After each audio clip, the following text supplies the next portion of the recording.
Here we Yet another church year is beginning at Beverly Unitarian. Ladies, gentlemen, and others, which is probably most of us, start your figurative engines and get ready for, well, I don't know what. We just have to wait and see and take it as it happens. Take things as they come. Right now, life feels like such a paradox. On the one hand, my sense is that our church life is just humming along. Good stuff is happening. New people are showing up. And it all feels so steady and smooth and productive and rich and warm. But on the other hand, so much around us feels up for grabs as political changes continue to rock the firmament of our lives. This is the new status quo. We are living into our lives in a place of apparent stability and normalcy, all the while fearing the many imminent threats that just might descend upon us. And while we face uncertainty, we are acutely aware that for other peoples in other places, the world is already caving in. And warfare and oppression are bringing pain, hurt, and suffering that seem in many ways so distant from the relative safety and stability of here. I assume that much of our energy and effort this year will center around responding to the wrongs and potential wrongs that we see and imagine. Mobilization is in process on many fronts, protecting our elections and voter integrity, resisting the assaults on immigrants and persons of color on our streets and in our institutions, protecting those who are being cast from the social safety net and losing supports necessary for human existence, and embracing all of the people being marginalized by our government. The list is long and the numbers large. The homeless, the undocumented, the poor, the foreign-born, LGBTQ people, and especially transgendered people. I could go on. But my point is that although we don't know exactly what we'll be doing, we assume that we will be getting busy during this church year. We have to be getting busy to protect everything we believe, that which we cleave to and hold dearly, that which we hold as sacred in human-to-human relations. We can do some of that from right here, by ourselves in this church and within our local community. And indeed, talking to neighbors is a great first step in broader mobilization. But I expect that we will be most effective working as allies to larger and better organized groups. So much of our effort would be well spent forging linkages to planning and information, groups like ICIRR, ICER, the Illinois Coalition for Immigrant and Refugee Rights, Indivisible, the ACLU, and so many other groups. I will encourage us to become more closely connected with the UUANI, Unitarian Universalist Action Group of Illinois, which is an umbrella justice group that can help us to maintain linkages both to other UU congregations and to broader efforts that are afoot. I would love for us to be organized well enough so that when, say, ICER puts out a call for an immediate response, I feel like I have access to the congregation and that we might be able to respond. And I frequently do get emails to the effect of like, big march tomorrow, meet at 5 p.m. at Michigan and Ida B. Wells as we march towards Trump Tower. Bring as many as possible from your congregation. Well, right now, I don't really know how to do that. It would be so fulfilling if we were organized enough that I could immediately send out some emails and texts stating, action tomorrow, Let's travel downtown together on the 345 train from 103rd Street. Sort of like when Southsiders put out a call saying, action tomorrow, let's meet at 103rd and Western. Something we can do. But I get ahead of myself here. I do want us to find ways to help, to be responsive, and maybe to be effective with our response. This is something we can and should be able to do, along with everything else that our members are already doing. But political organizing as such is not the main reason we come here. It is not the purpose of our church. It is just part of our charge to ourselves that we learn doing the work in the church. If you look at the back of your order of service, you will see a statement that's taken directly from our bylaws. And I read it as saying, and I'll abbreviate it here, we are primarily a religious fellowship. We are open to all. We seek truth. We encourage tolerance. We respond to human spiritual needs, and we cherish the individual and are devoted to the common good. I might use different words if I wrote it today, but whatever I wrote would carry a very similar sentiment. I see my charge here as working to build and sustain well-being in the hearts and minds of our members, to help each of us find ourselves and grow towards fulfillment, to learn to appreciate ourselves and each other. Every one of us need to grow ever more comfortable in our own bodies and with our own thoughts. This is a place where we can find grounding and share safely with others.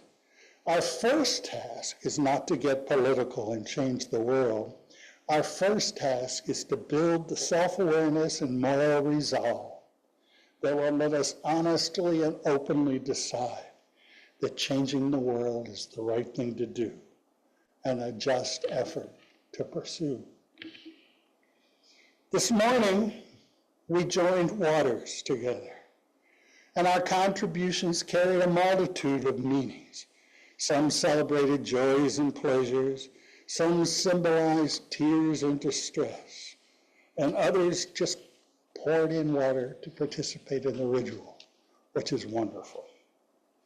But it is our water, and now it is all mixed together. It became one homogeneous and blended substance. None of your contributions can now be separated or differentiated from the others.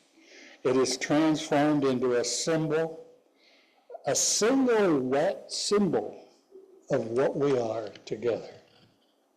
Water is life. More than one person said that this morning. This is the mantra that sustained the Standing Rock protest made by the Lakota and their supporters against pipeline developments on native lands and rivers in South Dakota. Water is life. This simple phrase captures scientific, spiritual, and moral truths. Truths we all know and have known for years in profound ways. Just a few quotes from people we've heard of. Leonardo said, "Water is the driving force of all nature."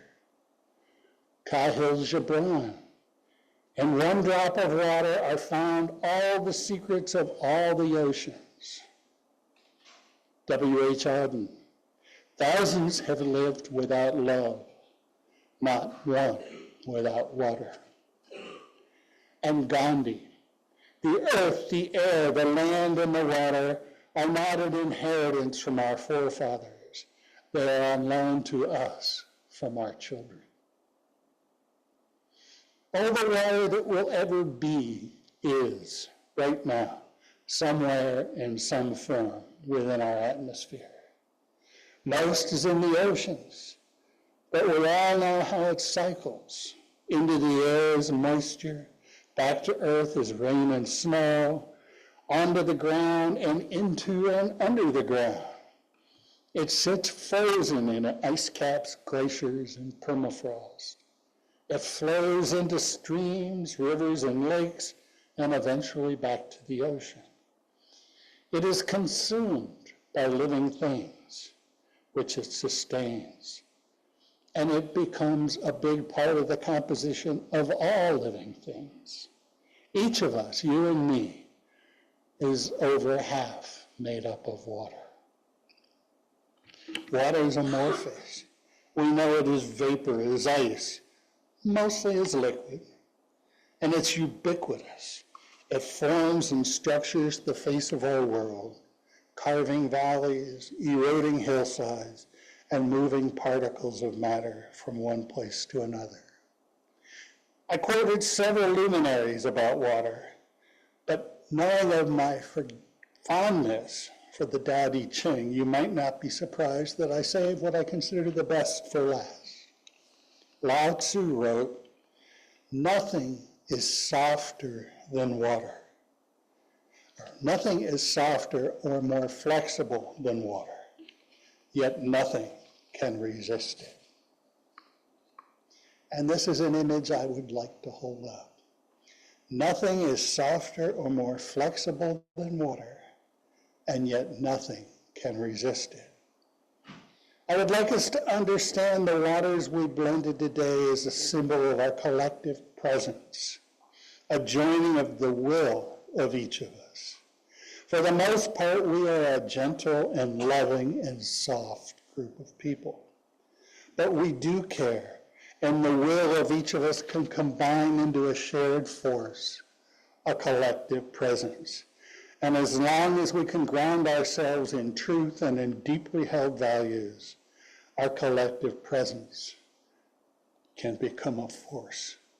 We are not obviously powerful in the sense of martial strength, but we are powerful in our steadfastness and our commitment. We can and will persevere, and this can become an influence that itself persists and becomes very difficult to resist. If you want to take Keith Reinhardt here and put him into a place of abject fear, all you need to do is tell him that there are signs of new water damage in the walls or ceilings of our church. This castle was built as a fortress, but it can crumble and fall if the simple puddles of water that form on our rooftop learn to find their way into cracks in the mortar in our walls. It doesn't happen in a day, but as water continues to seep into the structure, as it goes through freeze and thaw cycles and enlarges the cracks, it invites even more water to fall. Gradually, the whole structure erodes and weakens, all from little puddles on the roof. A good part of my optimism about our long-term future relies on my belief in our fundamental goodness and our grounding in values of equity and justice, my confidence that these virtues will sustain us as we persist in opposing unfairness and injustice. We can remain steadfast and strong in the face of attempts to move our nation towards authoritarianism. And we will continue to care about and to care for those persons harmed by these attempts.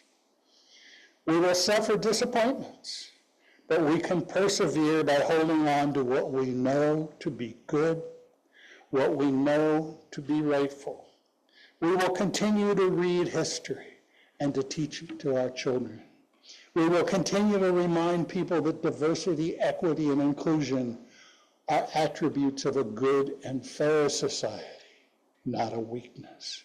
We will counter politics of hate and exclusion, and we will do what we can to protect those excluded and damaged by unfair policy. And we will do these things because we believe that people are worthy and better served by justice than by power.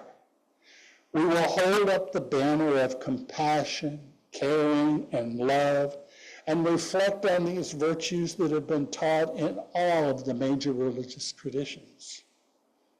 Like water, goodness and virtue are soft and flexible, but we must nurture them and hold them up high in the hope that they will become the unmovable barrier that inhibits fascism and hate and serves as a seedbed for projects that change the narrative of our nation from one of fear and hate to one of love, acceptance, and mutual support. And to get there, as a church at least, we just need to keep on doing what we do best. We need to take care of one another. We need to remind ourselves of what is most important in each of our lives, and we need to protect it with drive and with passion. I will end by quoting myself, always a luminary, from our latest contact. I ended my piece with the words, "It is in these times when the outside world is a threat that our beliefs and aspirations are tested, and when our beliefs and aspirations are truly forged. Let us act and act together, and always let us do this in a spirit of love. Get angry, but act in love." Amen, and blessed be.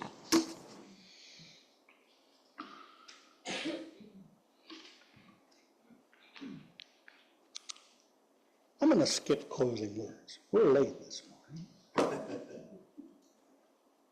And we'll move directly to the poster, which I'm going to need a little help pulling off. First of all, we're going to form a circle, and we're going to hold hands. We've done this on occasion, and just do what you can to do that, and if you can't stand, don't try. Put your chair somewhere, and we'll find a way to bring you in. One big circle, however we make it work. And we're going to sing a song that was created by a group called, I'm blanking on their name, I'll get it. Emma's Revolution. And the song is Peace, Salam, Shalom. Okay? And hear me. And if everybody can take a moment and find a way to connect, the words are pretty much, I need a piece of paper. The words are pretty much really simple. They are peace, salam, salam. Okay?